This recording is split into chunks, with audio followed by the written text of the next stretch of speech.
চোরা চোরা চোরা চোখে দিলাম মাস্কারা, ভাজে ভাজে লাজে লাজে দিলাম। বাংলা চলচ্চিত্রের অতি পরিচিত মুখ পূজা চেরি। শিশু শিল্পী হিসেবে চলচ্চিত্রে অভিষেক হলেও খুব অল্প সময়ের মধ্যে নিজেকে প্রতিষ্ঠিত করেছেন চিত্রনায়িকা হিসেবে। তার নামের সাথে চিত্রনায়িকা তকমাটি যুক্ত করেছিল প্রযোজনা প্রতিষ্ঠান জাজ মাল্টিমিডিয়া।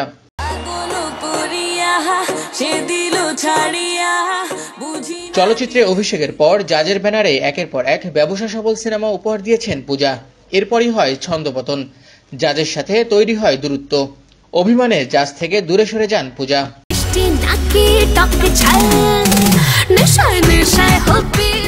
অবশেষে ৩ বছর পর সেই অভিমান ভুলে নতুন সিনেমা নিয়ে আবারও জাজের ঘরে ফিরছেন পূজা।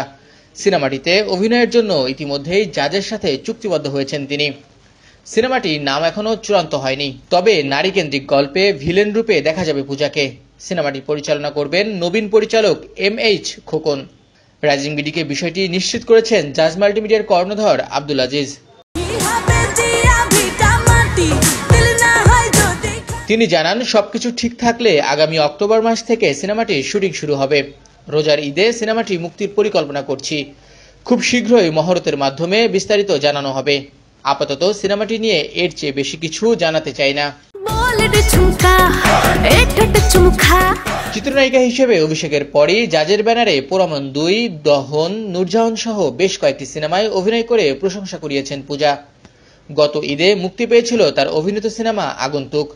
সিনেমাটি আয়ের দিক থেকে মুখ থুবড়ে পড়লেও অভিনয় দিয়ে দর্শকদের প্রশংসা কুড়িয়েছিলেন হালের এই চিত্রনায়িকা। শাহিন শুভ, রাইজিং বিডি ডেস্ক।